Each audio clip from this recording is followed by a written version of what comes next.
আগে আসে, পাশে থাকে। জি আপু, আপনার নামটি একটু বলুন। আমার নাম রিয়ামণি, বয়স 26 বছর, বাড়ি জামালপুর, 5 ফুট 6 ইঞ্চি, আর ওজন হলো 64 কেজি।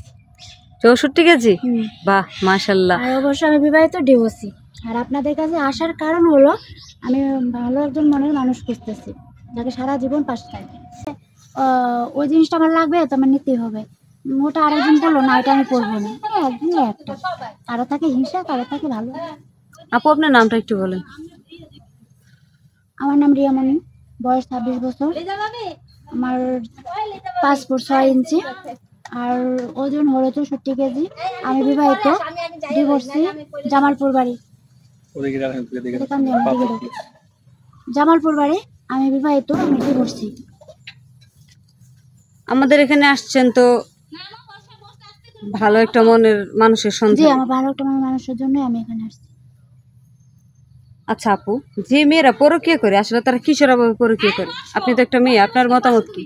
আসলে যার যার একটা স্বভাব, যারা যে বিদেশে প্রবাসী, যারা যারা যে পরকীয়াটা করে, তারা আসলে কি যে এই জিনিসটা আমার নাই, এই জিনিসটা আমার লাগবে, এখনই লাগবে, যে আমি যতই দেখ আমার এগুলো হচ্ছে না, আমার যে চাহিদাটা সেটা আমার স্বামী মেটাতে পারছে না, আমি এটাই করতেছি, মানে আমি এটাকে পছন্দ করতেছি এই জন্য। আপনি সুধী দর্শক, আসসালামু আলাইকুম। জীবন গল্পের নতুন একটি ভিডিওতে আপনাদেরকে আবারও স্বাগতম। স্ক্রিনে যে নাম্বারটি দেখতে পাচ্ছেন, এই নাম্বারটি আমাদের ইমো এবং হোয়াটসঅ্যাপ নাম্বার। ভিডিওতে আপুটিকে ভালো লাগলে ছবির স্ক্রিনশট দিয়ে আমাদেরকে ভয়েস করে রাখুন, অযথায় কল দিবেন না, কারণ আমরা ব্যস্ত থাকি। যেতে যেতে দেখলেন আপনার হাজবেন্ড রাস্তায় একটা ফুচকার দোকানে দাঁড়িয়ে অন্য একটা মেয়ের সাথে ফুচকা খাচ্ছে, সেক্ষেত্রে আপনি কি করবেন? আমি অবশ্যই তাকে আমার বাসায় নিয়ে আসবো। বাসায় যখন আসবে তখন আমি তাকে জিজ্ঞাসা করবো তাকে আসলে মেয়েটা কি কখনো অশান্তি করে কোনো কিছু হয়। আপনি আপনার হাজবেন্ডকে বুঝাবেন? হ্যাঁ, অবশ্যই বুঝাবো। জি, সেটা কি সবার সামনে বুঝাবেন না, নাকি সবার সামনে তো একান্তভাবে কখনোই বুঝাবেন? বুঝাবো না, যেহেতু আমার পারিবারিক মানে নিজেদের মধ্যে এটা সমস্যা, আমি কখনোই বাইরে কাউকে না জানিয়ে নিজেদেরটা নিজেটাই শেষ করার চেষ্টা করি।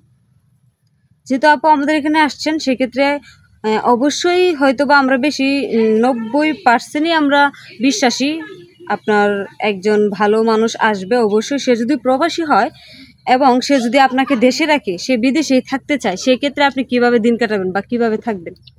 আমরা যেহেতু মুসলমান, নামাজ পড়বো 5 ওয়াক্ত, তারপর ঘরে যে কাজগুলো সেগুলো করবো, তারপর যদি সন্তান থাকে তাকে নিয়ে সময় চলে যাবে। সন্তান বলতে আপনার